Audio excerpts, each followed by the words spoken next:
All right, welcome back, ladies and gentlemen, to another episode of Backstage with Brofiki. Today we have Renn. Renn, how are you, man? I'm great. How about you? I'm doing well. I'm so excited to be here with you today and Thank to talk about you and your story and how I found you. But yeah, welcome to the lounge, and let's get started. Yeah, First thanks off, for having me. of course. I discovered you, I want to say a week and a half ago because of a Okay. new track Yeah. that you just launched. Tell me about it. Well, yeah, I just released a new song called "Leave It All Behind" with a good friend of mine, Sara, and we just released on Ophelia, which is one of a pretty well-known label, well-decorated Uh-huh. label. That was actually one of my first, like, ever, like, big, like, goal of mine to sign on this label. Like, I actually Okay. have the word, like, it's, I just moved into a new place, right? So I'm still, like, it's really echoey. There's Yeah. no panel and shit. So, but yeah, I wanted to that I got like a board where I write Okay. vocals and shit, and Yeah. Ophelia was one of my first like thing that I wanted to achieve. So, and I I think love I wrote that I think like almost 3 years ago. I think when Okay. I actually like starting and making music. Well, when the Renn project kind of started like seriously. Mm-hmm. Um, Planning to release my first, record, when I signed my first record deal and all that kind of stuff. But yeah, Okay, so leave it out or leave it all behind with Sara Benyo on vocals with Ophelia Records. Where can we find this song? right now I'm pretty sure you can find it, everywhere. It's out on Perfect. Spotify, SoundCloud, Tidal. I think these are. You can still buy it on Beatport as well. Okay. But yeah, it's out everywhere. Yeah. Excellent. Yeah. So I listened to the track. I loved it, and I did a reaction video first because I'm like, okay, I wanna do this before I reached out to you. So I did a reaction video, and there's a slight pause, like 2/3 into the track, and it just like I was just going up, just playing with it, and I'm like, oh, that's really cool. Oh, I like that. I like the Which part? transition. Oh man, I want to say it. It was like right towards it was about I two can thirds of the probably. song, and I'll have to find it because Yeah. honestly, it was just like, oh, that pause, and then just her vocals in with it, and how you just did the transitions. And I'm still learning a lot about the EDM world, and with DJs and producers and whatnot. And so that's why I'm like, you know what, I want to get to know this guy, and that's why I reached out to you. So I appreciate you Of for course. responding to that and reposting. That's always cool for a viewer, right? You never know how big an artist is going to be and if they're going to be able to respond, whether it's through Instagram or things like that. But I do appreciate you showing some love and joining us today. Oh yeah, Um, anytime, man. It's my pleasure.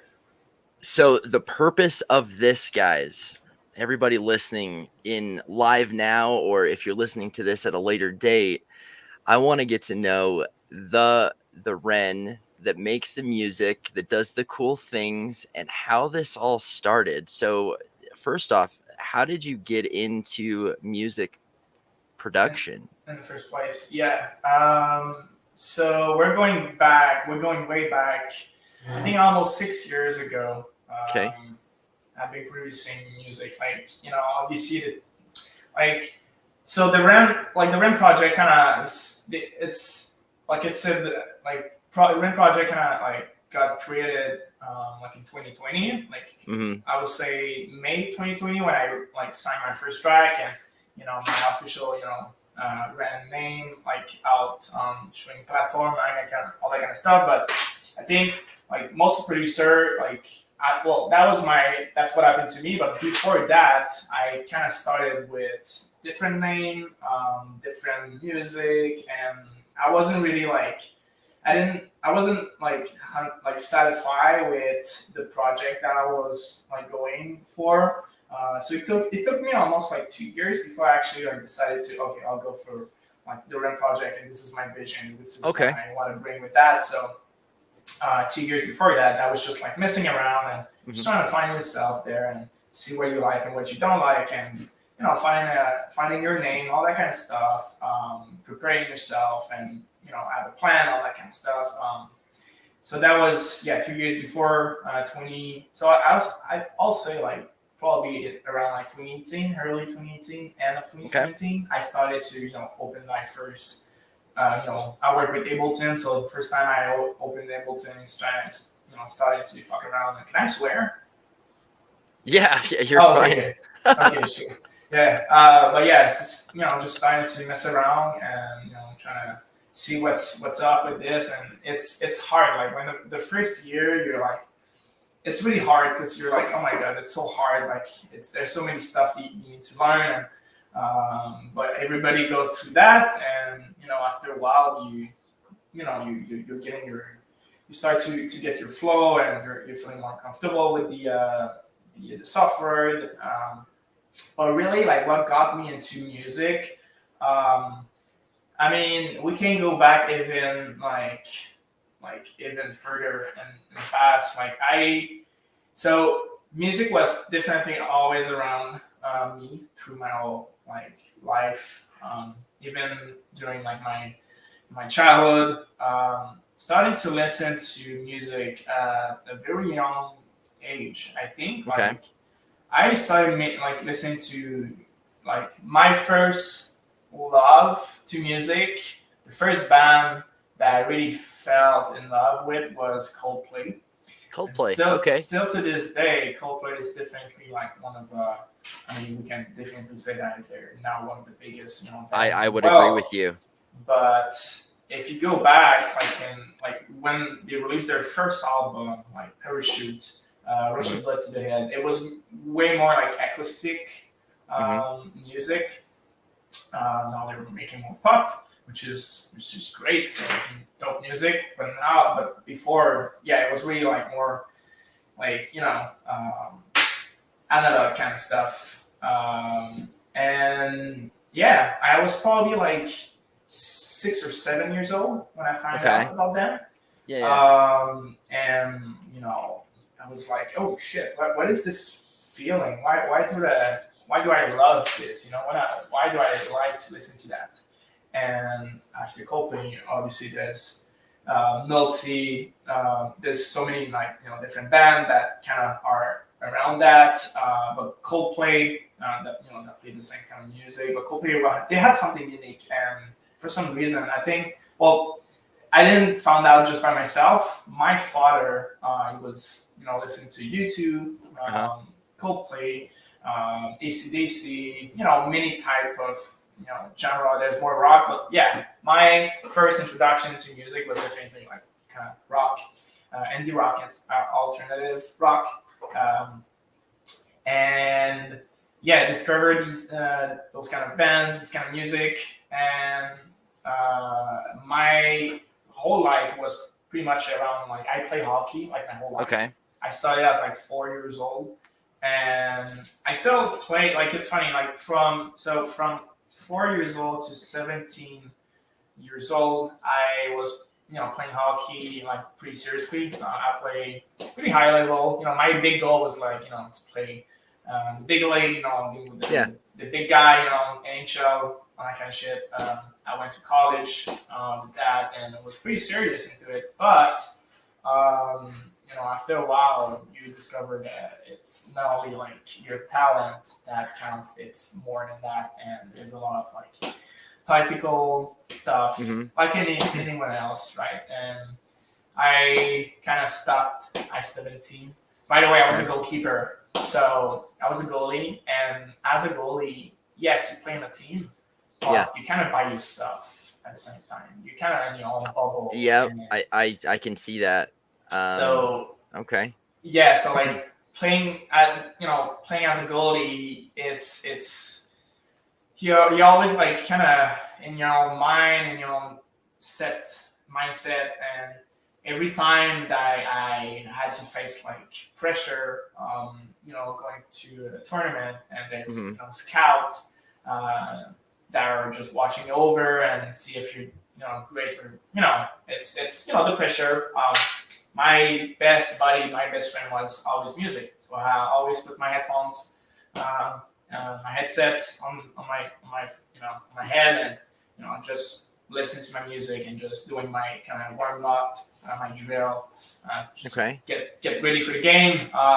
And music always gave me that drive, that confidence, and that that power to like, yeah, let's fucking kill that shit, right? And I'm gonna do great. You're good. You're the best. You're gonna fucking kill it and all that kind of shit. So music definitely helped me a lot through those years. Not only with Aoki training for sure. I train a lot, and music always here to give me motivation and all that kind of stuff. But Aoki was that was pretty much my whole life, and that's kind of where the relationship with music kind of started. Like at a very young age, even like at 6, 7, I was playing Aoki at high level, and like, even then, I remember I had my little like iPod Nano, the yellow one.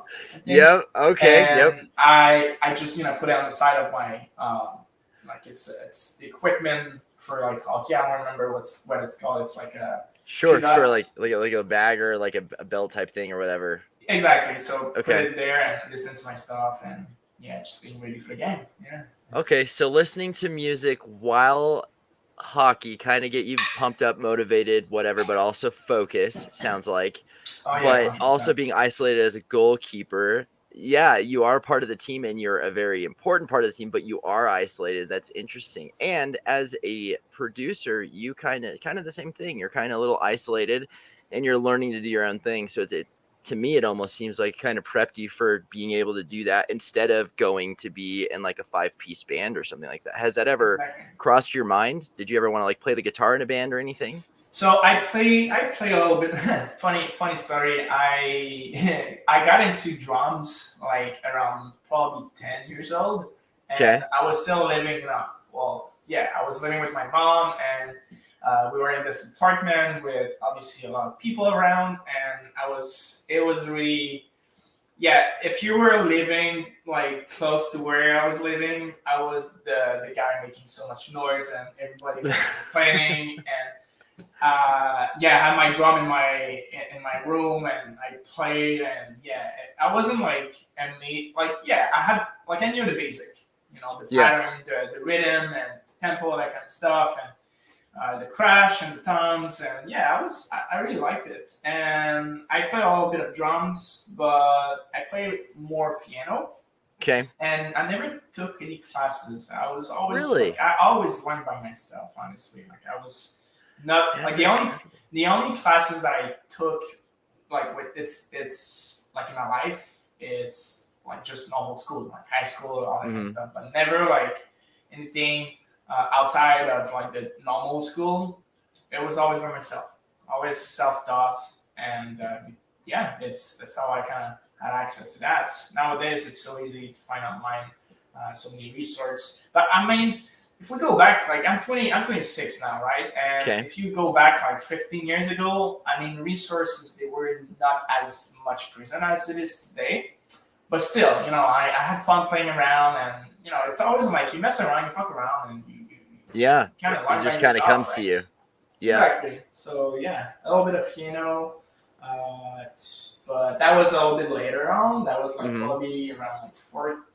Like started playing piano around like 15 years old to this day. I mean, I don't play as much, but I had my time.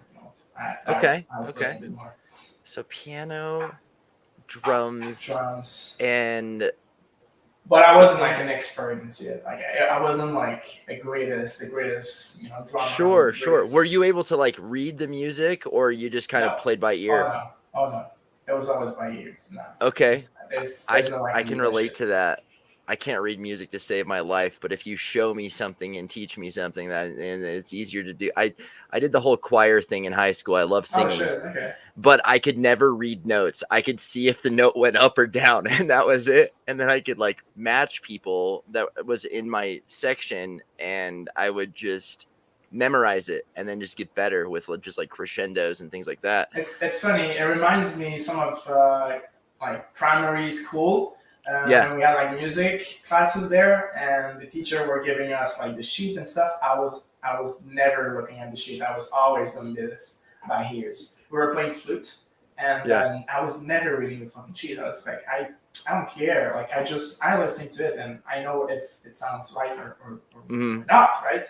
So maybe that's, I don't know. Like maybe I had like a natural like ear to hear things that didn't really sound right. So maybe that kind of helped through my career. I can definitely see how that would like help with producing the type of music that you put out. And I mean, honestly, I did a little bit of research on you, obviously, just to kind of get to know you a little bit more before bringing you on. But I used to think that, melodic dubstep was a category, and I was corrected by Alex Shambach, actually, with on the Ophelia team. And he's like, it's future bass. And I'm like, okay, but it's melodic. And I was like learning that, and then just like reading your thing, it's kind of in there too. But at the same time, you have kind of just like a way to bring emotion into the music that you're producing through the vocalists that you've chosen, at least in some of the tracks I've listened to. Do you think that has a lot to do with your enjoyment of Coldplay back when you first started listening to music, with just kind of having that like soft rhythm? And because that makes a lot of sense to me. Yeah, well, Coldplay, like it's not only about Coldplay. Like I brought Coldplay because they were the first one I kind of fell in love with. So it's definitely like a big influence. But so this goes into who are your musical influences or other artists? That was the next question. There's so many. I mean, after discovering Coldplay, after that you discover so many other bands like Arcade Fire. It's another one. Arcade Fire. Okay. They're actually from Montreal. I found out about U2 for sure. What else? There's so many. I mean, I kind of like Rolling Stone too. AC/DC, Led Zeppelin. That's like, so we're in a band kind of area now. But after that, I discovered like kind of multi type genre kind of artists. So there's like DJ Champion. That's another guy from here. He makes like kind of like house, but with guitar, like with actually a live band. I really enjoy DJ Champion because he's actually the guy. So there's like, because I saw one of their show once back in the days, and it's literally a band. There's like a guitar, there's an electric guitar, there's a drum. Sometimes there's a vocaler, like a singer. There's the drums. But he's the guy he's kind of controlling every instrument. So he's kind of behind. So he kind of control who's playing the guitar right now and who's playing like the piano and all that kind of stuff with synth and all that, And I freaking loved it. I was like, damn, that's genius. That's amazing. Having the power of like controlling your guy. In a live show with different live instrument. That was amazing. And after discovering DJ Champion, I discovered Voice Noise. Voice Noise was another one back in the days. They were like doing like techno weird ass music. And I freaking loved it. And then found out about Skrillex, and then it goes on. Havishi, then the list goes on, and you kind of go deeper into this rabbit hole of like EDM. And, I know. I started out. Gosh, I remember the first time I went on a work trip with a friend of mine, and he's from Dana Point in California. And so he kind of grew up when a lot of this music was starting in that area of California. And he introduced me to Feed Me. And that was kind of the first time I ever listened to any type of music like this before even Skrillex like came up. It's just 2010, 2011. At least for me, what I was introduced to was Feed Me. And then Skrillex obviously was huge, but that's just because I knew I knew him from his band From First to Last, because I was in that scene in music back in 2004, 2005. So I met Sonny years ago. So to him, before he became Skrillex and before everything happened with him, taking a step back from First to Last. And so I'm like, I'm gonna check this out. And at first I hated it. I hated it at first so much, but then I started watching these dancers on YouTube, like Yeah, the Marquis Tectonic. Scott. Uh, Yeah, when he did that whole thing with Pumped Up Kicks, that track or whatever, and then he was on Ellen and he was just like doing this kind of, I'm like, this is the coolest thing ever. And I wanted to learn how to do it with my friends. And I was throwing a house party, invited a bunch of people from the gym, and one of them's like, "Hey, I'm a DJ. Can I bring my board?" I'm like, "I don't know what the hell that means, but that sounds cool." And he brought over a board, and he was just like mixing tracks on a table. I still have a picture of this, and it was just on my kitchen table, and he put it there up with a speaker and my laptop, and he was just mixing in my house. I'm like, this is the coolest thing ever, but I don't, I'm like, how does one go about this, right? And this is kind of why I do these podcasts, is because, you know, you kind of get an insight of like how it happens, because I understand taking guitar lessons and going to learn songs and writing songs on a guitar. That makes sense to me. I just looking into Ableton, and that's what you said that you used. Are you still yeah, using Ableton? yeah. Okay. So to this So day. just the kind of thing, I'm like, hold on, you can do this from your computer? This is incredible, you know? And so it's like, I can only imagine, and this is the next question I have, is like, what roadblocks that you had starting out when you first started making your music, like, and publishing that, like, who did you contact, or how did you know who to contact to be like, hey, I want to work with you for one, or hey, listen to my music? Like, what was the process for you to like get started to get your music out there with people? Good question. I mean, I like back in the days, like we're going back, let's say 2018, let's say early 2018. Um, at that time, I was only like releasing stuff on SoundCloud, and like I wasn't aware of any like way of putting your stuff like at other streaming platform Yeah, than distributing SoundCloud. it out there. Yeah, Yeah. aware of like DistroKid, TuneCore, and Mm-hmm. distributor. So yeah, that was only like for SoundCloud, and then a few months after I discovered like I use so people a lot of people use like DistroKid and stuff. But I actually use Lander. Lander is actually like a Canadian distributor Lander. that it's yeah, and Okay. some for some reason I kind of like this one better because it was so much like easier. Not complicated to just like put your stuff out there. It's like put your name and like all the collaborators, all that kind of stuff. You put your artwork. I don't know. I kind of liked it, and I still use it to this day. If I have to like do a self release, but it didn't really happen like often. Um, so yeah, 2018, making some shitty ass beats that just doesn't sound good.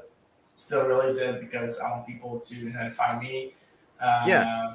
But yeah, that's kind of how Okay, I so started to make SoundCloud, music. not knowing. Okay. Did somebody reach out to you and was like, "Hey, let's do something"? Is that how it started? What do you mean? Like, let's do something. So like if you're on SoundCloud at first, you're not knowing distribution or things like that. What was your first kind of break, or your first like step in the right direction of the Renn project for you? Okay. Okay. Good. Yeah. So funny story. Like I actually started like with one of my friends. So we were a duo before, and we were kind of relating to each other. Trying to figure out how this world work.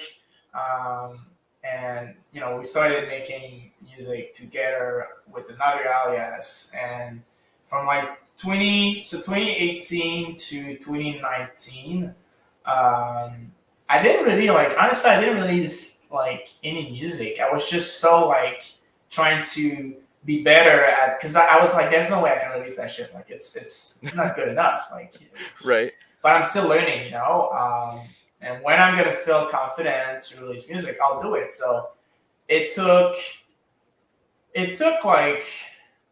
like I said, like it took like 2 years. Like my Yeah. first like official release, that was like 2020, Hmm. and like that's not true. Like, and by the end of 2019, I released like a single, like a self release. I think it's called what is it?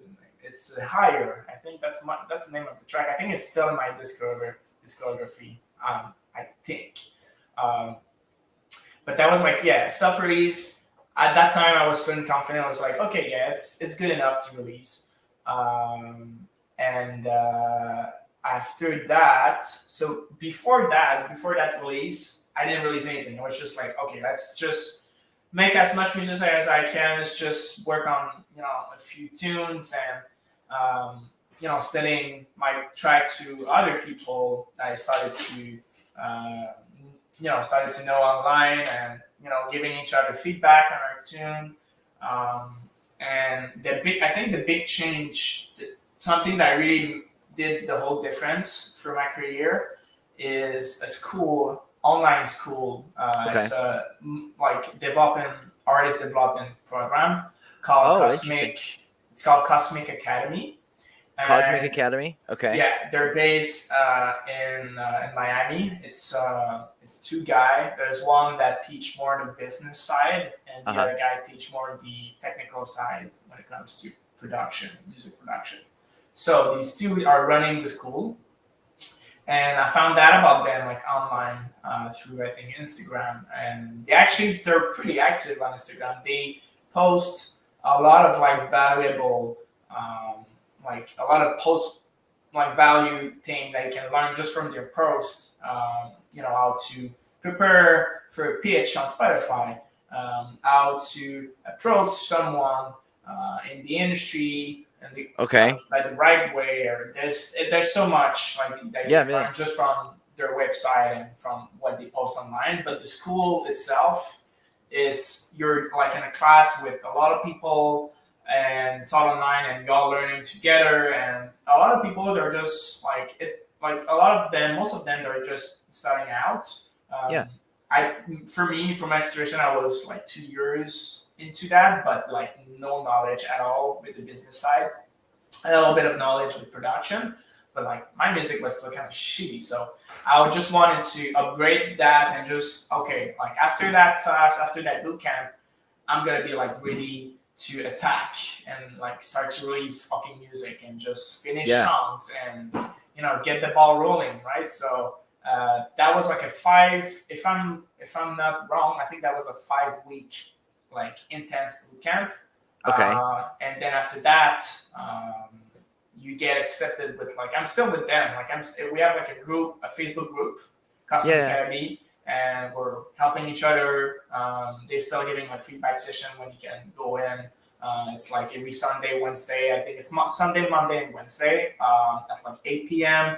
You show up there, you send your track, and everybody gives you feedback on that. So I did this for a while. And that really helped me for my development. That's for sure. If there's producer listening to that right now, it's so important to have like a community around you, and producer that have like the same mindset, and you really help. You help each other. You give feedback. Criticism is really important. It's really it does a big difference to have an outside perspective your project, and not only like for your producer friend, but also for just your normal friend. If your normal friend, they like still kind of like give you some feedback, take it, because it's 99% of the people that listen to your music.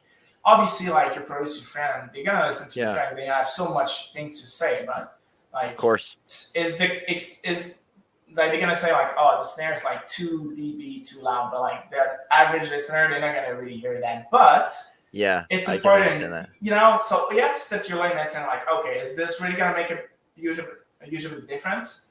In the beginning, I learned so much, but as like you just get better and better, and the feedback that they give you now, it's more of a subjective feedback.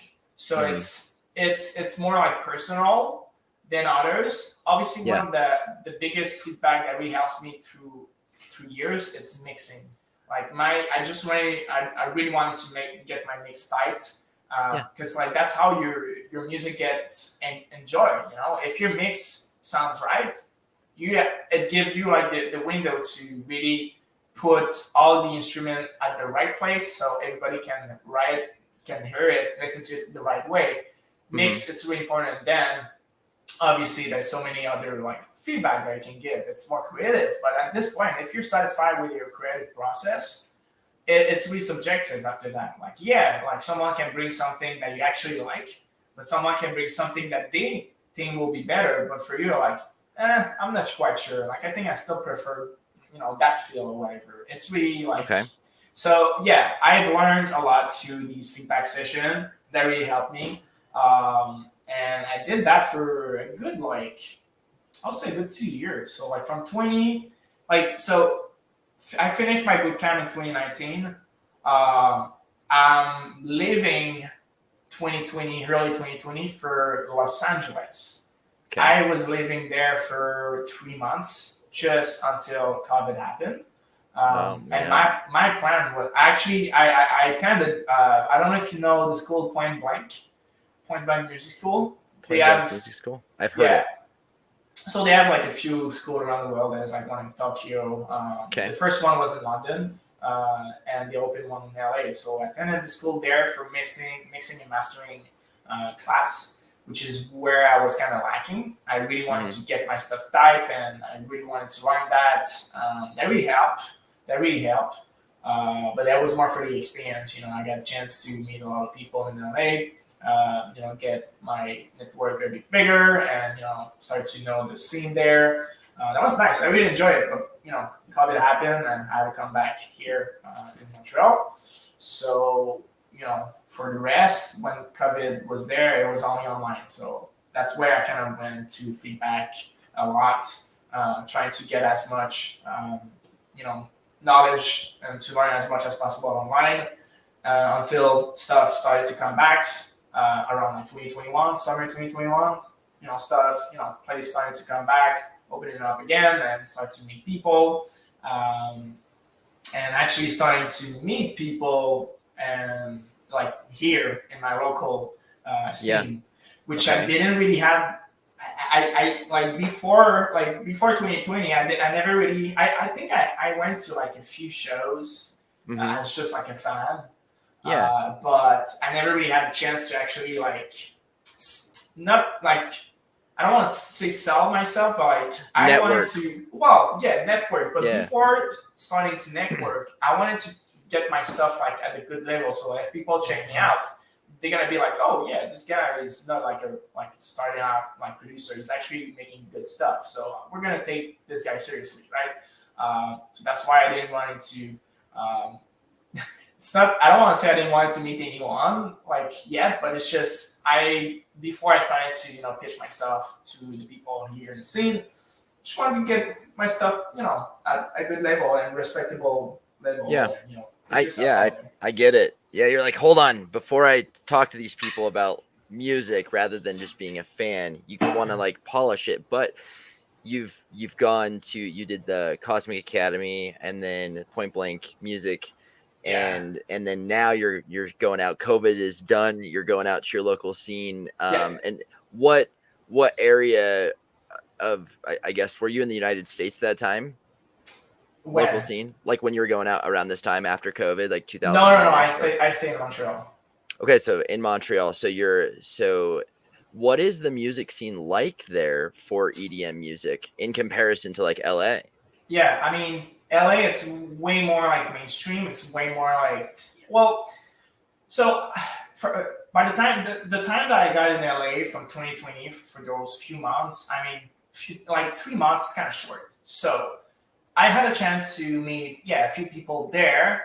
But I feel the dubstep scene in LA wasn't as, the hype there wasn't as much as Montreal. A lot of people compare, a lot of people say that the bass capital of the world is it's between Montreal and Denver. Okay. Denver, there's a lot of bass artists that comes there, but Montreal, a lot of artists from the bass scene, they come here, they're like, holy shit, there's something. We're just fucking crazy ass people in here. I love that. we're wild, because we definitely made our name in the bass scene. but it's still like a really like Montreal is a really culture city. There's so much going on here, and not only like people say it's the bass capital, but I mean it's for any music like. Okay, But so there's more of an abundance there. Okay, yeah, it's more like balance kind of music, but definitely bass music. There's something different here. That's for sure. so I'm French in. Canadian, like every time people are like, yeah, French Canadian, they have something different. Like it's they're going wow, they're going like hard for a show. It's for some reason.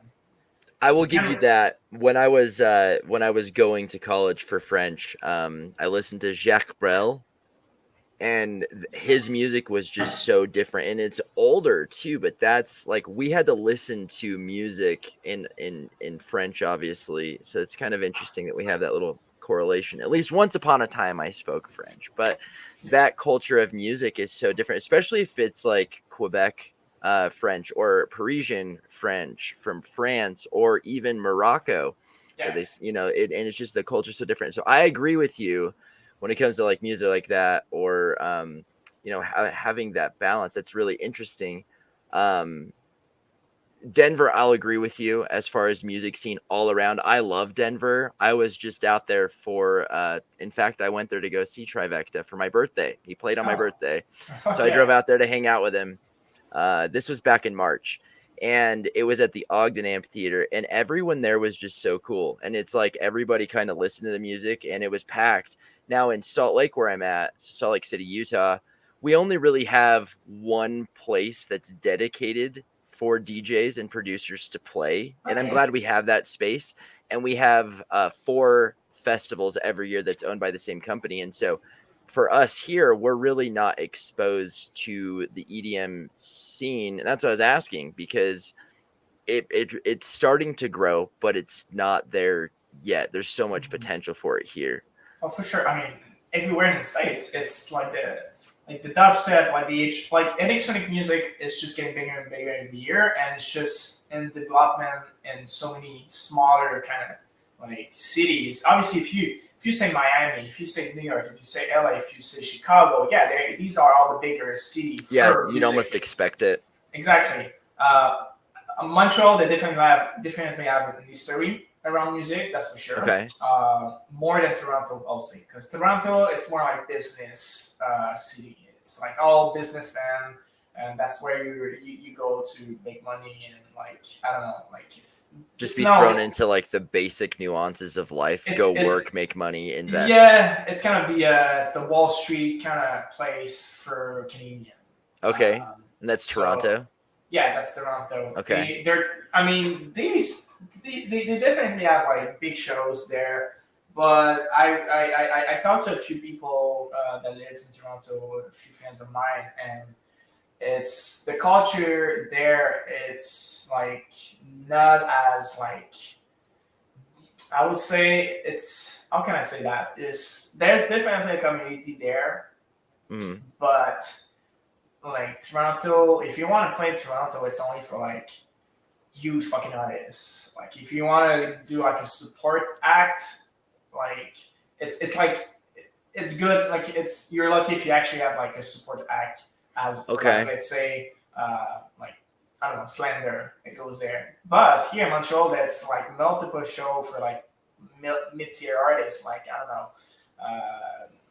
I can say I don't know, like all the new wave, like Vastive or Hmm. like Resurrect, Perry Wine. They're like kind of like the new wave, but they're not like at the same level as like the big one, like Heimanu or like Seven Lions, all these bigger one.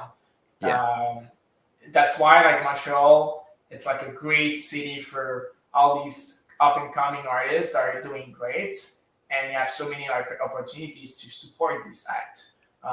Rather than being like in Toronto, where the only chance you can actually play is when there's like a big artist that comes there, Mm. when it's set out, place. So it's like good for you. I mean, if you fucking support, if you're fucking direct support for Seven Lions, bro, like that's Yeah, amazing, right? that's a big deal. But it doesn't really happen a lot. These bigger artists, they always come to Toronto with their own like kind of like stack of artists that follow. They're mostly like on tour.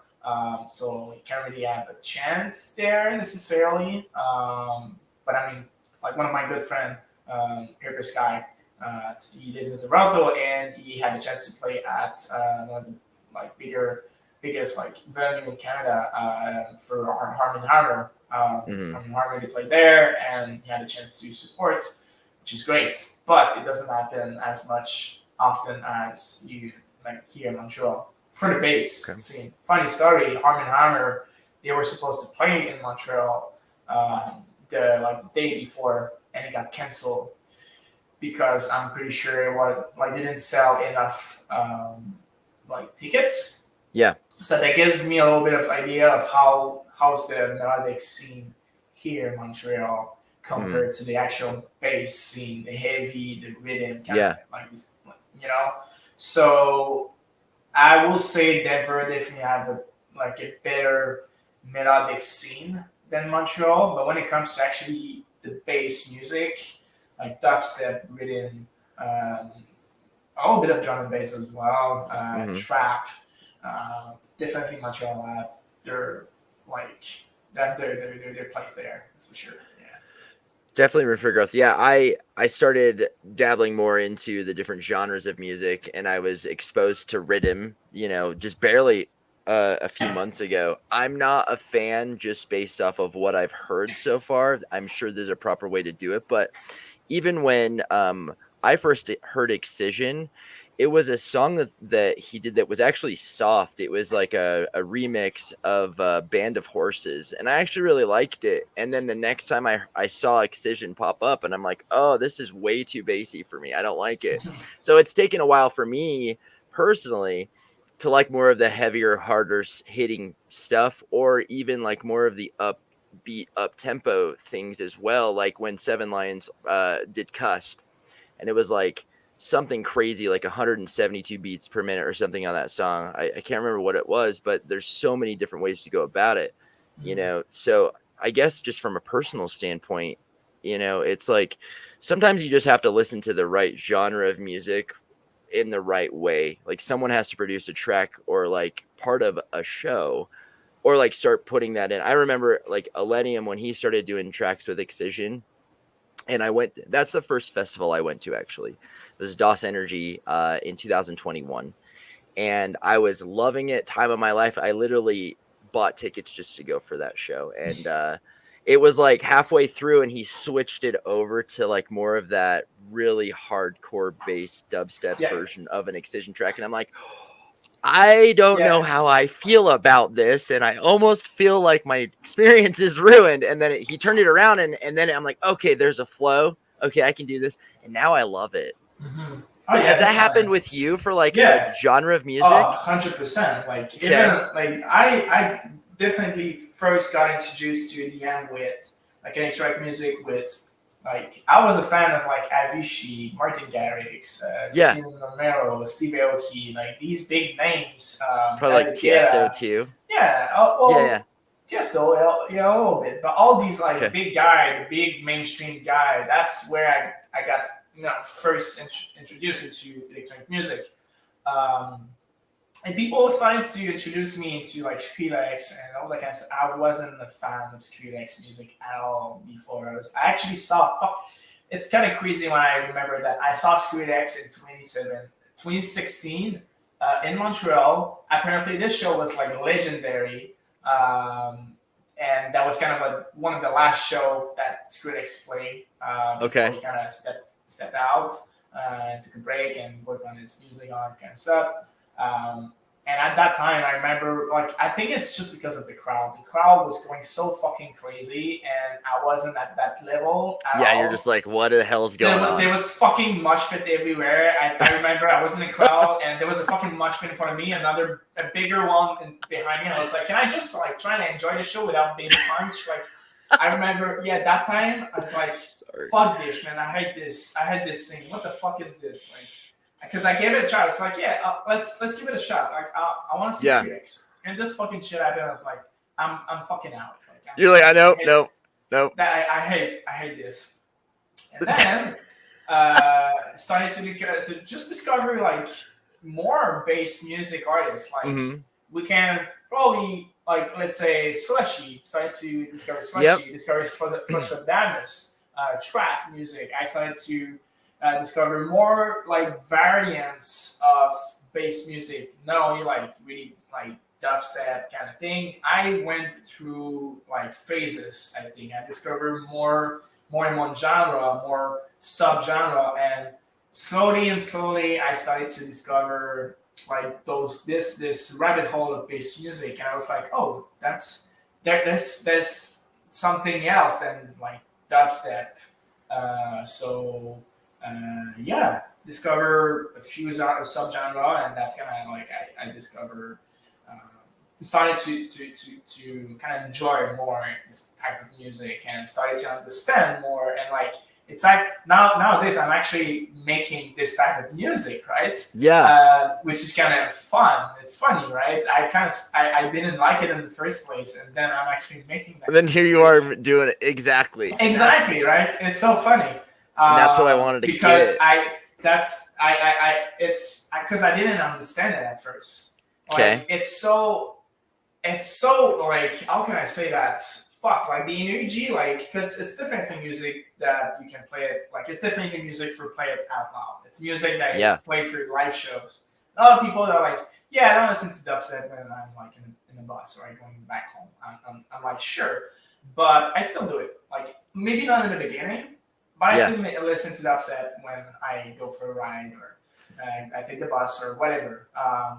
But live, man, like it's so satisfying. It's so like powerful, and it's so much energy, and it's like I don't want to start like comparing dubstep to like other genre because genre like I love music, okay? Like I love house, I love like fucking rock music. But it's all different. Your relationship with each one is completely different. It's all different vibe, but man, like my favorite one that I love to see live and to play live is definitely dubstep. Like high energy track. It's so like it's amazing how people react, and you can feel the crowd like with you, and it's not like because I mean you play, let's say you play house music, it's all about the vibe, you know, you're chilling, you're calm, and but like dubstep, it's all about interaction and feeling the crowd and feeling people actually like fucking going crazy with you, right? And it's actually they're the best moment to just go crazy because like life it's all about like being serious and being stuck in your like your stuff, and it's like just let out, like just express yourself the whatever the way you want to express yourself, right? Just don't take honestly, dubstep is fun music. It's time to have fun. Like don't take it seriously. It's that time when you can just be yourself, and because like house and techno is more like serious and mysterious and I like that analogy which is nice. A lot. It's a different vibe, but dubstep is all about like just it's all fucking fun. Let's just be stupid. Let's go stupid, and that's funky, creative. Just there's no rhyme or rhythm. There's no sky's the limit. Yep. And beyond that, so I'll notice that like I still have like a favorites playlist on YouTube from 2010, 2011 when I first started listening to stuff.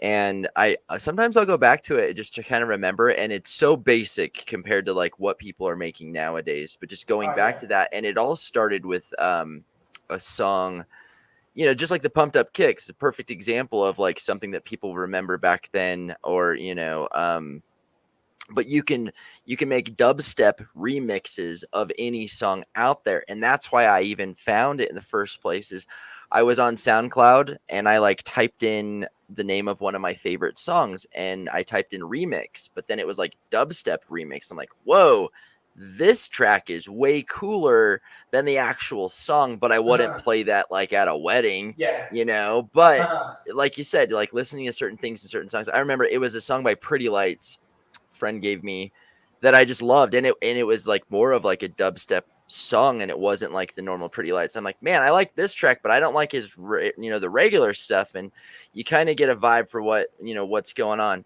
just like with Seven Lions, and where we can kind of relate here because of Ophelia Records and his record label. When he first started out, he was doing more of the softer stuff, or some of his trance, and some of his first set lists on SoundCloud, he was just remixing songs that were already done before, like Super Boost. It's one of my favorite tracks, All Alone and things like that. But then he started doing his own things, his collabs with Ellie Goulding, before she kind of took off, and his first EP. I was a StarCraft player. That's what I did for a while. I was a professional StarCraft player, and I would listen to his music while I would play because it was almost like it was made specifically for the game.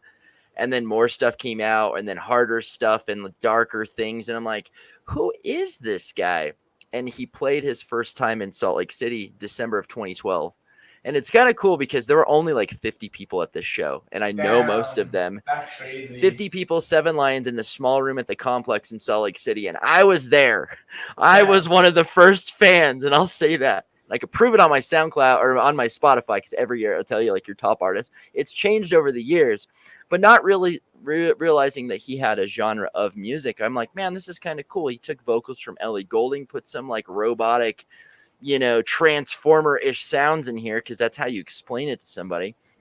And then here we are, and it's like, okay, so you're a 7 Lions guy, or are you an Millennium guy? And people know exactly what you're talking about. And they're like, okay, well, how about these ones? And then there's like new names popping up, and there's all these like subgenres and things. And I'm like, you know what? If I could just go to a festival and listen to all of them at the same time, I would be happy. And that's happening. And people are like, have you heard of EDC? I'm like, what the hell is that? Or Alsla, when that was a thing, or the stuff out in Florida. And I'm like, hold on, there's actually like a battle of there's like a warp tour for this stuff. And that blew my mind. And I'm like, sign me up. Where do I go? Who do I need to talk to? What state am I going to? What was the first festival that you went to, whether you attended or like you played? So I attended to my first one. That was here in Montreal, Hillsonic. It's called Hillsonic. Hillsonic, okay. And it's gonna happen not this weekend, but the weekend after. Okay. That was 2015. 2015. That was the first time.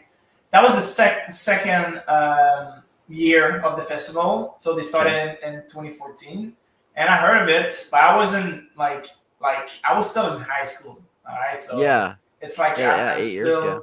I'm still like discovering like electronic music. I heard of 2014, but I didn't have any like friend to go with, so it's like it really just passed really quick. And then 2015, it's when I finished high school, I go to college, and that's when you go to college, it's the time when you discover a lot of fucking things, right? So, absolutely.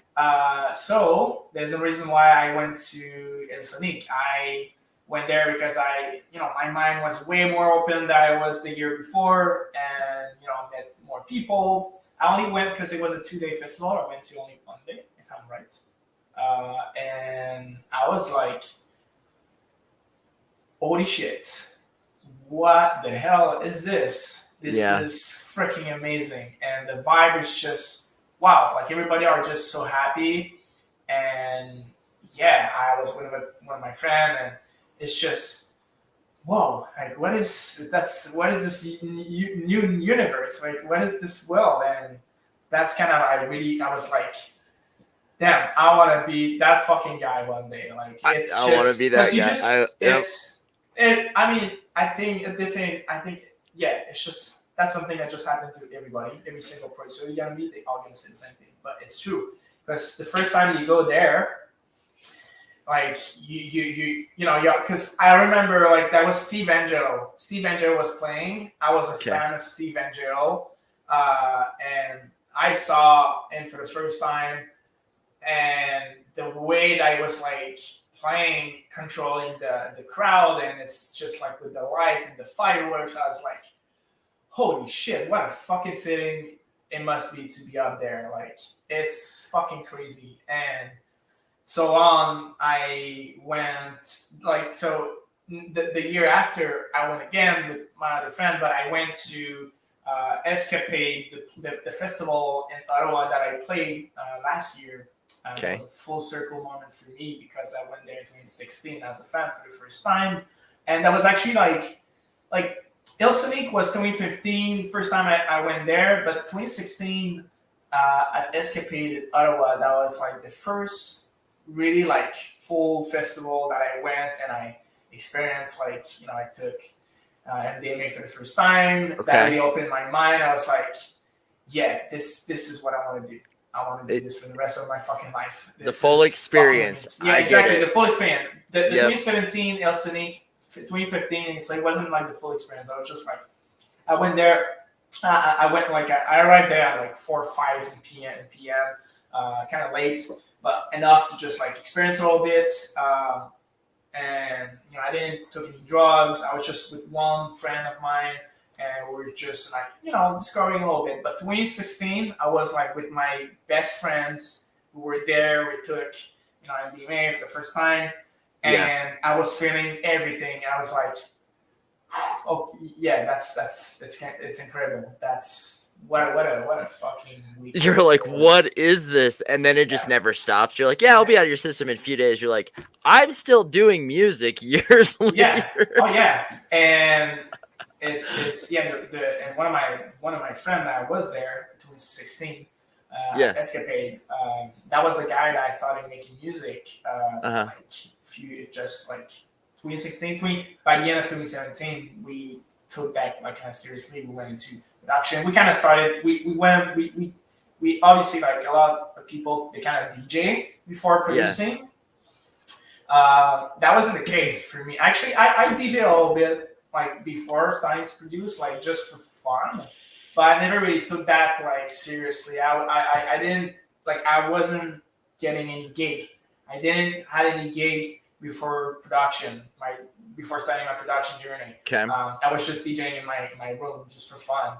With a fucking. I didn't have any like controller. I actually had the fucking. Do you know what's a Dim Mak is? Dim Mak DJ controller. My dad has that. Actually, I think we have one in the house somewhere. Dim Mak is like, bro. I had the one like with the fucking like the keyboard when you have to type your song to select it with a keyboard that comes out of it. And you type your song. And you I have seen one of these. Okay, I know what you're talking about. It's so fucking old school, and I was just doing this for fun. Actually, it's funny. I did like 2 party. One for free. That was like the graduation of my stepbrother. And then after a friend of my stepbrother, she came to me and was like, "Yo, I'm doing like this party at my house. Do you want to DJ? I'm gonna pay you." I'm like, oh, sure, okay, but you don't have to pay me for it. She still paid me. I took the money, but I was like, oh shit, you can actually make money out of this.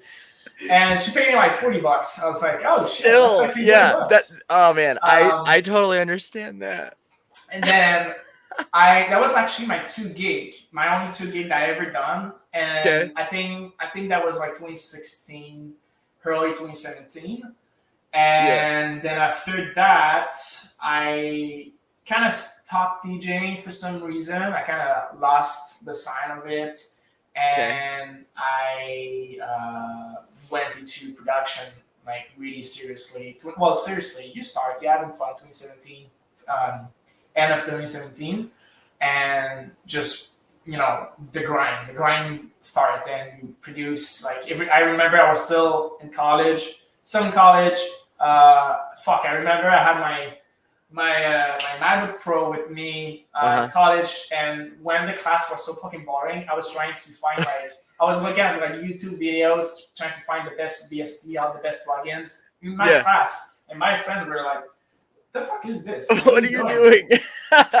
And I was like, "Yeah, it's just like they because you know you discover it as well, you know, like it's so like it goes so far in the rabbit hole, and like, oh shit, there's plugin, there's VST, there's like so many stuff that goes in, and like I was like so into it, and that's how I kind of went really deep into production and started to watch a lot of YouTube tutorial. University of YouTube, man. You can learn so much shit on there. I personally have, so I get it. Okay. And so 2018, start to make more music for fun, and I just wanted to be great at it. I just wanted to be good, and then start to show off to other people and try to pitch my stuff. But during that time, I was really just in the grind, I wasn't going out anymore. I was just always at home with my headphones on my laptop, making music and, show it to a few friends, but no DJing at all. I was just always production, music production. And then 2019, so you remember I told you I was with my friend. We were in a duo at first. Yeah. And what happened is he didn't take it as seriously as me. My production skill was like at another level to where he was, and I was always feeling like the guy, like always like trying to help him, and it's kind of annoying because you're still learning, but you have to teach him at the same time. I was like, dude, I don't have time for this. Like, come on, like, do you want to do this or not? Because I'm doing this, so come on. And I took the decision to just step out and say, okay, that's like, yeah, I think I'm gonna do it on my own now. Okay, so no more Daft Punk, no more duo, exactly. no Nero. It's just gonna be you. I'm more than open to collaborate in the future with you, but right now, like, I just think it's better for me and for us to just, take our own paths. And that kind of broke our relationship a little bit because he was my best friend. And it made the situation a bit cold. But we went to dinner once, and we talked a little bit, like a year after, and we talk about where we are and what we're going to do in the future, all that kind of stuff. Then that's when I attended to Cosmic Academy by the end of 2019. Just before that, I had the dinner with him, and we chat a little bit. It was fine. It was fun. Had a good time, and then moved to LA, and that's the rest is the story. By myself, and the Renn project became. Is that when you started the Renn project? Was the solo? That was the solo one, and that was early. At Cosmic Academy, I already had in mind when I wanted to start the Renn project, and when I went to LA early 2020, I was feeling ready to actually take the big step of like, okay, let's release the first song on the Renn project and so on, and let's sign your first song, because the hardest, like when you start, it's always hard to get your first track signed. Okay. Because you're just starting really low, you're just at the bottom, right? And the best way, if producer watching, honestly, like, don't try to go for the big label when you start. Like, you gotta start low, and then you're gonna get seen by, like, it's all a small world. Like, the smaller label, they know, like, the mid-tier label, they know the smaller one, and the big label, they know the mid-tier label. So if you gotta prove yourself a little bit before just showing up to the big ones, the big guy, and like, hey, like, that's here I am, I got music, sign me. No, it doesn't work like that. Like, you have to prove yourself for it and work your way up. So that's what I did. I signed with like the small one labels that you never fucking heard of, and then from there you start to get notified by the mid-tier one.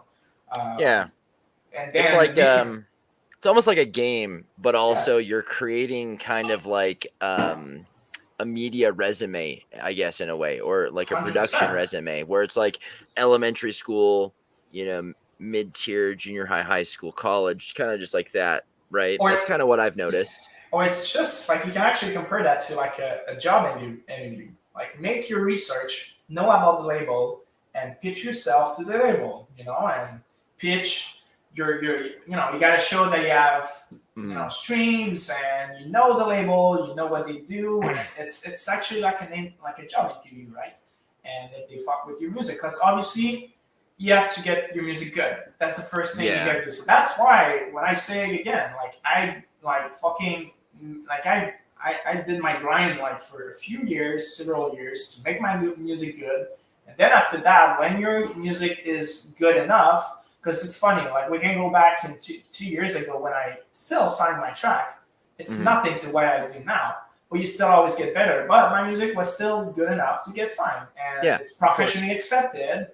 But before to get to that level, it's a few years when you have to bust your ass and fucking spend many hours in the studio, many hours in front of the computer without any fucking result. And you bust your ass and you do it. You work, and then after a while, you're like, okay, I think I get it now. I mean, it's kind of an equation. It's a formula. Music is kind of a formula, and when you get it, when you understand it, it's so much easier after that to just make good music again and again. So yeah, no shows, just making music. In 2020, signed my first track, small label, mid-tier label. And then the big one, they identify me and they see that I sign. I work. I'm out there. I'm doing my shit, and I get signed with the smaller one, the mid-tier. And they're like, let's give this guy a chance. And that's when I signed my first big track with Subsidia, called Peace of Mind with Leo Colette. That was my first big label signing. And then after that, when you get that first big label sign, it's easier to pitch it to the other bigger ones, Dim Mak, Root Service, which is this label. Then you got Ophelia, Circus Electric, all these guys. It's always like you're building a resume, and that's how you do it. It's pretty rare that you just go straight into the big one. Mm-hmm. I guess it happens sometimes, rarely though. But that's kind of where that's the formula that works. You start up, you start at the bottom, make your way up. Yeah. This is all great, Renn. Thank you for sharing that. And that's just from the production side, guys. Like, that's not playing a show. Like, that's completely I wasn't different. playing a show at all. Yeah, that's just making music and getting known. And then, you got into playing shows, which is completely different, because when you're up there, that's when you're mixing tracks. That's when you're following your timer guideline and figuring out manually how you want to do stuff. It's a completely different ball game. Now, as far as shows go, I've seen that you've been at EDC Orlando. You've shared the stage with quite a few people and opened with some wonderful names. What has been your favorite experience so far? Is there a specific moment for you, perhaps? So are you asking for my favorite moment? For you playing on a stage or a specific show or festival, do you have a favorite moment, or just a highlight? If you can't pick one, just one thing that just sticks out the most, maybe somebody came out, or something like that, mm-hmm. Or a fire or something happens that you're like, man, this is really cool. Yeah, I mean, when it comes to shows, I play a few. It's funny enough, my first show, my first professional gig, if we can say, that was in 2021. Just a few weeks. I was in September, a few weeks before I released on Subsidia. Okay. And I had my first booking at a venue here in Montreal that a lot of bass artists, they come there. Really well-known venue here in Montreal. It's called the Belmont. But at that time, we were still in the COVID situation thing, so it was open, but nobody had, everybody had to put their mask on. And there was still the table was still there. Nobody could stand up, and there was a limited capacity amount of people that can come in. They only, that first gig, if I'm right, I think there was 10 people.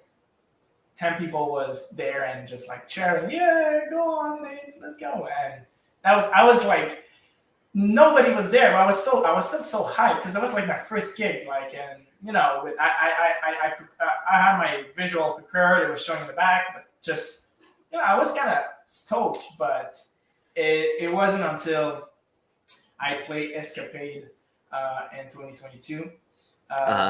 That was my full circle moment. Escapade is it's a big fucking festival. It's one of the biggest one here in Canada.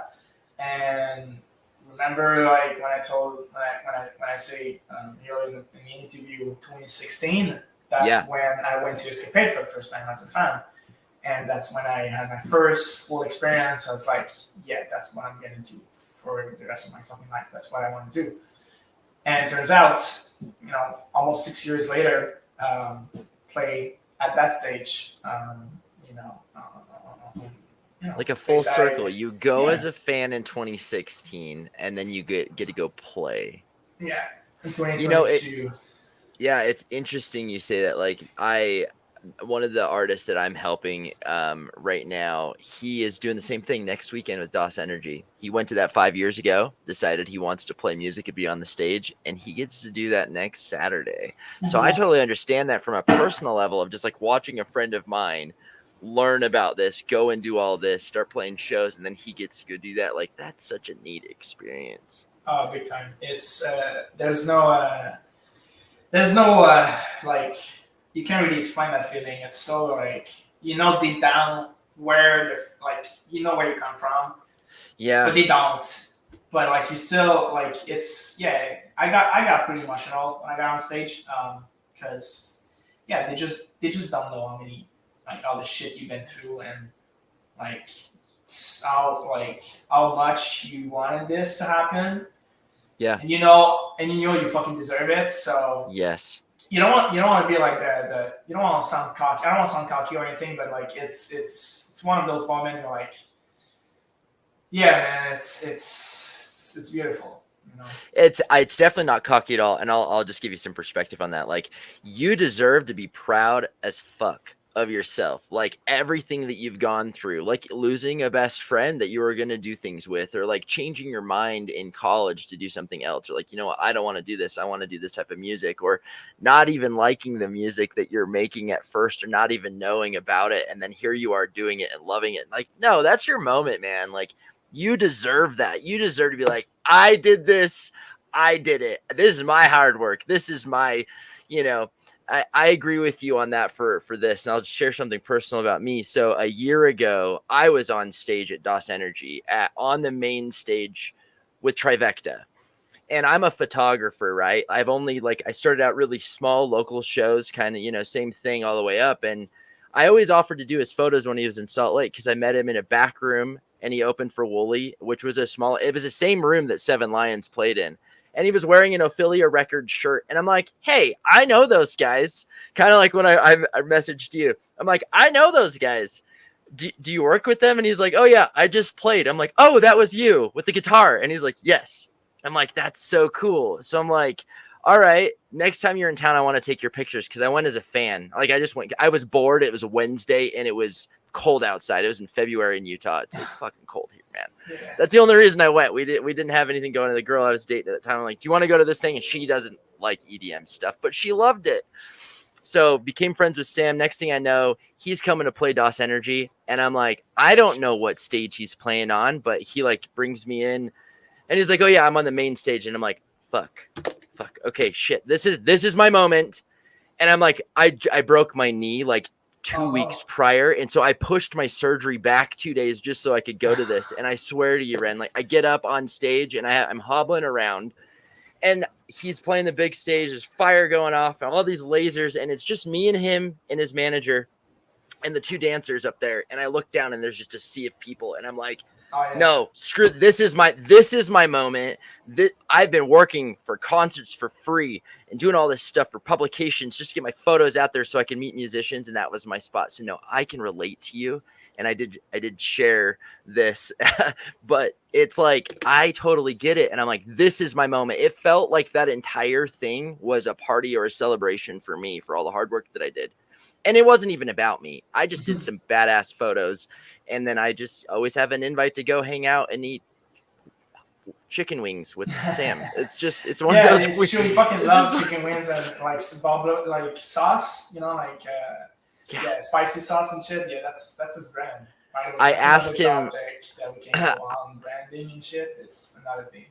It's so neat. Yeah, well, but that's a thing too, like knowing that he was like in a Fish cover band, like, in Florida, because I moved from Florida to Utah. So him and I like actually kind of grew up close together, and he's 2 years younger than me. But I asked him to autograph my car. And if I ever see you in real life, I'm going to have you autograph my car too with a permanent marker. That's my trend that I'm starting in the music industry, everybody. Let somebody autograph your car, and I guarantee you every musician will be like, never done it before. Imagine like you just have so many autographs on your car it's just so many fucking like writing on it. It's bro. That's what I want to do, but I learned you have to seal that shit with like Mod Podge afterwards because it will wash off. Yeah, for sure. But I mean, yeah, that's kind of like the craziest thing. Like somebody's like, you can autograph a car, and I'm like, why not? I'm an oddball thinker, like left field, but you know, it's just one of those things where it doesn't matter like what. Sometimes though, like coming out of ego, or you know, like you were mentioning, being cocky, like it doesn't matter what you've been through in those moments. No one's going to give a shit about your life. Unfortunately, that's the truth. What they care about is the experience you're giving them right then and there. And you get to control that. Like, how cool is that? You get to help like create the environment and the emotions that everyone's feeling. And that's why I love musicians so much. And this is like kind of why I do podcasting and photos, is like, that's a way for me to give back. Like, hey, thank you for doing stuff. Just like with Leave It All Behind. Like, I'm so glad I found that track. And I'm like, this is one of my new favorite songs. I've shared it with like 50 people now, you know? I'm like, go listen to this. Go listen. I want this guy to get 1 million streams on this song. Go, you know? Thank you, man. I appreciate that. But it has taken you a while. For just to like get to this point where you can make tracks of this caliber, you know? Yeah. Oh yeah. I mean, yeah. It takes time, man, dude. It takes time. Like it's not. It doesn't come overnight, right? So yeah, this type of song it's actually one of my favorite ones, to be honest, because the chords that I use, like, okay, so I mean, we don't have to go too much too deep into the music theory kind of shit, but there's definitely songs out there that I just prefer over others, and I think everybody have the same. But it's those scale, like my leave it all behind in the same scale. It's in D sharp. It's in the same scale as like B flat minor and B flat. It's one of my favorite keys to play around, and like it's just those chords and the melody that you can create with that I really like enjoy playing with. For some reason, it's really hard. I'm actually reading that. I'm reading this book. This is Your Brain on Music. This is a book that I'm reading right now, and it really explains how all the chemicals that's happening in your brain, the chemicals reaction that's happening in your brain, and explain the reason why sometimes you're just more like you feel an emotion towards one song and another emotion towards another song. It's really like scientific like base, so it's not really easy to read. That's why I have like so many like thing that I like sewing. It's how do you say that? It's like do you glow the thing with the fucking pen, you know, the highlighting exactly. So I highlight a lot of like phrase and because it's something that you can't really just read real quick. It's kind of hard, but it's really fascinating. It's amazing. So yeah, this that song is and actually it kind of like gave me the opportunity to show my skill when I can move to melodic dubstep to dubstep as well. I'm not only like making like melodic dubstep and those big chords and those big leads. Can actually show that kind of. I like both. I like playing with both. And like that was just like the track. I was like, I want to do like both. I want to show that I can make dubstep as well. And the way that I'm really, really, really, really happy with how it comes out, the way that it comes out. And with Sara, she like I was like, so I had like the instrumental, and I was just looking to get like the best favorite singer for the track, and I had a few recommendation, but I wasn't like really fully satisfied with like they were great singers, but I don't think it was like the right fit. And when I found out about Sara, I actually knew Sara through Adam. Adam his artist name is Avello, which he's fucking killing it right now. He played at EDC Orlando. Avello, I've seen a track that you did with. Yeah, Avello. I did a track with Avello. It was the first single from my EP that I just released with Electric. The sub-label from Circus Electric. So yeah, that was from my EP, and the manager of Peter, he's the manager of Velo and Sara. They are like together, right? So Adam told me about Sara, and she was like the only track that she released when I hit up Sara was the track she released with Jessica Alfred and Charmander that got released on Subsidia. She just, I think that was her only song that she was released so far, and really enjoyed her voice. I was like, oh shit, she's amazing. I think she'll be a great fit because she did a track kind of something dubstep-y, so I was like, that could be a great fit. Mm-hmm. And from there, hit her up, and she was like, yeah, I'm super down. Funny story, it took a while before we finished it. It took like a year because she was like starting to get really busy with her schedule, and it took a while before before finishing the track. I was like waiting for her to send me like the stems, and it took a while, but like honestly, the first take that she sent me, the first demo, I was blown away. I was like, this is it. I work with a few singers, and sometimes I'm like, no, we're still gonna work on it. There's a few things I think we're gonna have to change, because obviously I have my own opinion on certain things and how phrase should sound like and how they should fit with the chords, all that kind of stuff. So Sara, what she sent me, she was right on. I was like, that's it. That's fucking it. That's incredible. Yeah, that doesn't happen. It doesn't happen. I swear to God, that doesn't happen a lot. The only time that happened was with Real Collect, with my track that I released with Subsidia. She sent me a first demo. I was like, oh shit, that's amazing. And you can see, like, Liette, she's a professional singer. Like, before releasing with an electronic scene, she released a ton of music with outside of that, like with pop and more like kind of R&B kind of stuff. So she was already like the first, like when I heard the first demo, I was like, oh shit, she knows what she's doing. Like the phrasing, the melody, how professional the audio sound, no reverb, no delay, or like you can't really hear it. Like she recorded in a professional like studio, like all these kind of thing. I heard it, and sometimes it's not always like that when I work with singers. There's a few things that it's not. That's incredible. Exactly okay. So, but with Sara, like I felt the same thing with Gail. Like that was amazing. She fucking killed it. Obviously, we went on a few little details with ad-libs and of course. That makes the track, that makes the vocal a bit better. But the first demo, the lead, so important, and she fucking killed it the first take. So I was like, oh shit, this is amazing. Like I know it's gonna be a great song. Like I know it's gonna be good with that. So yeah, it's just so interesting. One of the artists that I manage, I mentioned before, just did a track with Sara as well, and that's the first time I heard her name. And then a few weeks later, I discovered you, and I'm like, oh well, of course this is gonna be good. I'm like, play. I'm like, yep, she's coming up too. But also like what you were able to do, and that's the thing. Like I love the type of music that you make, and what you're making currently, like the last couple of releases.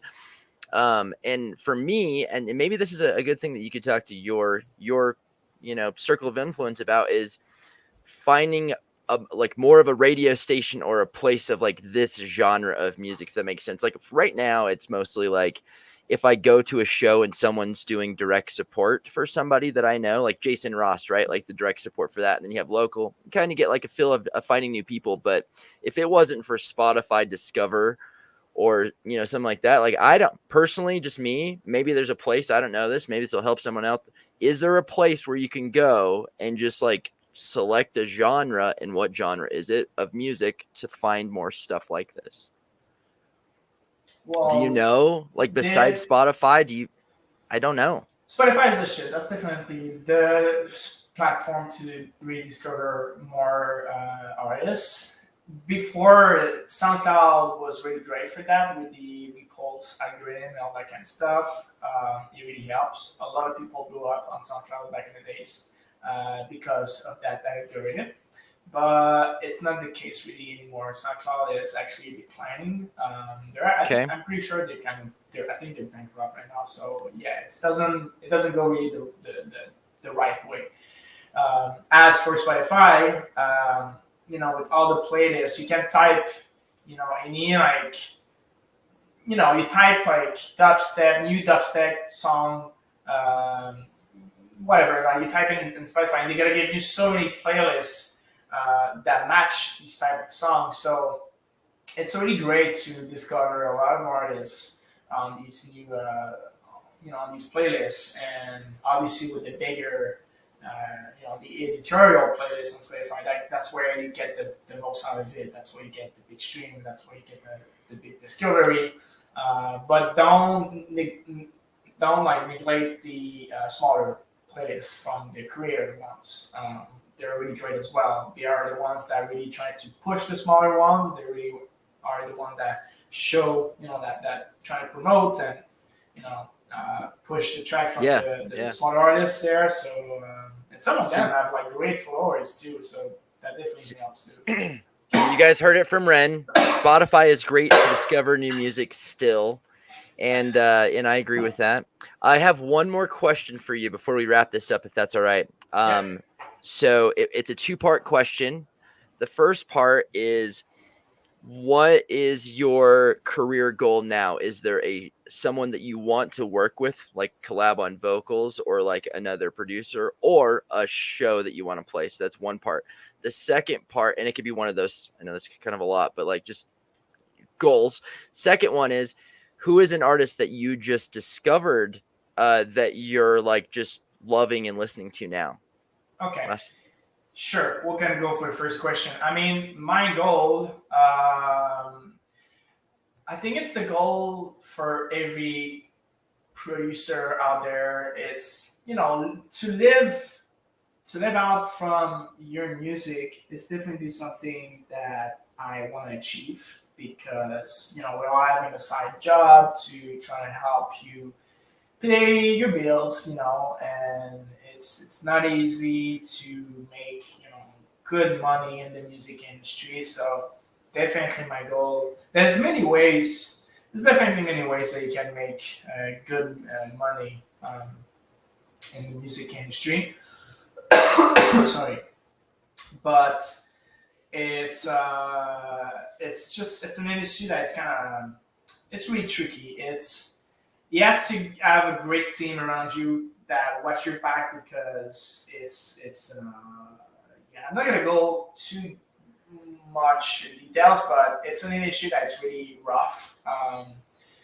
That's why I'm saying you need a great team. Honestly, like, it's funny thing, I don't even have like a manager. I don't really have anyone. Yeah, of course I have like a few friends, but I did pretty much everything by myself. So when I'm gonna get a great team around me, I want them to be like fucking ready, because like I know my things, I know my shit, but like I want you to bring me to another level. But like if you can, if you're like at the same kind of level than me or below, like it's not gonna work, because I want to reach that next level, right? So I already like, I'm not like, for like, before I was kind of waiting for that to happen, but sometimes you have to go for it sometimes. I had good people here in the scene that helped me a lot.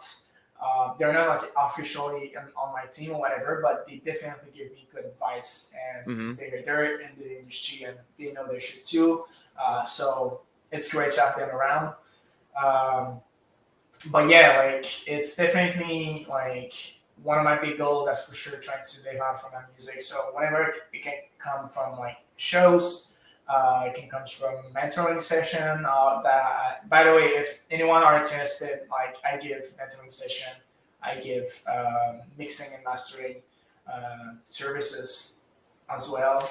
I was gonna bring that up too. I noticed that you do coaching and stuff, and that's really cool. Of course, yeah, I love doing this. That's for sure, and it's kind of funny, like you're going back, and if you go back in time, like. When I was starting, I was like, that was your goal, that was your dream, to actually be there and like actually giving people advice and helping others, because you're at a certain level where you're good at, it's crazy. That's why it's important look back a little bit to where you come from and see how much progress you did. What? I didn't hear. You're okay. Yeah. I'm in the same boat. I love sharing my knowledge and stuff, and I've been working in the music industry for 10 years, and the last 5 years with photos and just like being in all of these things. And so that's kind of what I like doing too. I just like helping people out. But yeah, and then who have you discovered music wise? Any genre or anything that you just like listening to right now? What's your guilty pleasure of something new that you're listening to? So there's one artist that I'm really like that feeling. You know what a feeling when you discover a new artist and you're like you're impressed by what he does. You're impressed by how different he is from the others, and trust me, I'm a producer, right? So it's hard to impress me. Okay, like I understand how things work, but it needs something really special to really impress me. Okay. And that one artist, his name is Vastiv. Vastiv. The reason why I really love his music is the storytelling that comes with his music is just it's something that it's been a while. Like it's just I feel it's just something I've never heard before. It's something that I'm like, and also like his music, the chords that he use in stuff are really similar to my music. He makes more like heavy metal type of music, but still, he still use the same keys and like it's really similar to the music that I make. It's really dark. It's not like it's a lot of his music are in minor. I don't make a lot of tunes in major. I don't even think I have a song in major. All my track are in minor.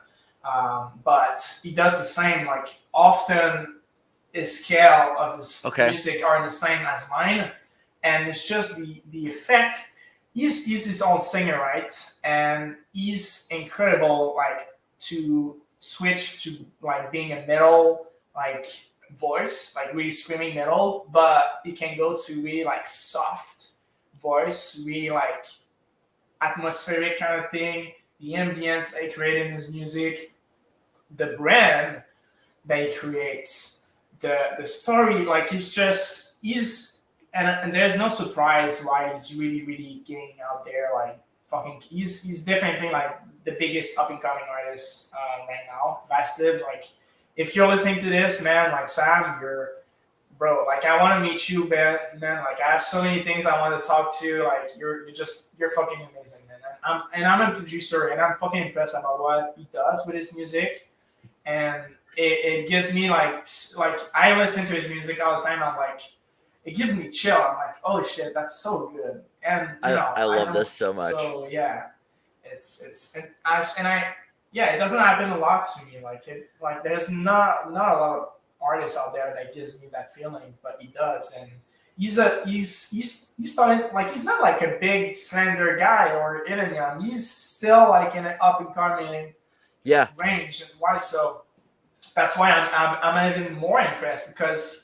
He comes from where I was, and I'm still up and coming, that's for sure. But he's definitely bigger than me, but still in the up and coming, and that's why I'm really impressed about what he's doing and everything. I love this so much. I'm gonna check it out for sure.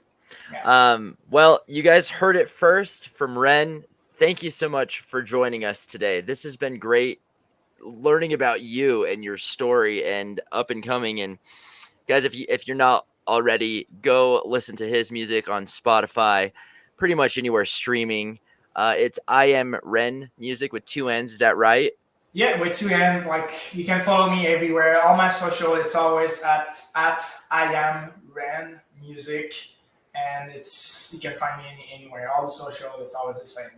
Excellent. And I'm going to link all that below if you guys are listening to this, whether it's on YouTube or Spotify or anywhere we're streaming this podcast, because if you miss this, you can always listen to it on the streams there, and I'll make sure to get all the proper things over for Renn. Again, thanks, man. Thank you so much for this. This was great. and we definitely went over time, but I enjoyed every minute of this, and I hope to stay connected after this and help you in any way that I can with anybody that I know, because I just thoroughly enjoy this. I enjoy your music and who you are, and Thank you. merci beaucoup, mon ami. Mon plaisir. Ah, d'accord. It means my pleasure. I know a little bit. Okay. Anyway, yeah, stay on for just a moment. But yeah, thank you everyone to tuning into Backstage with Brofiki featuring Renn, hosted on JG's Lounge, sponsored by Vive and Jim Bob's Grizzly Beard Care. So thank you guys for tuning in. Until next time.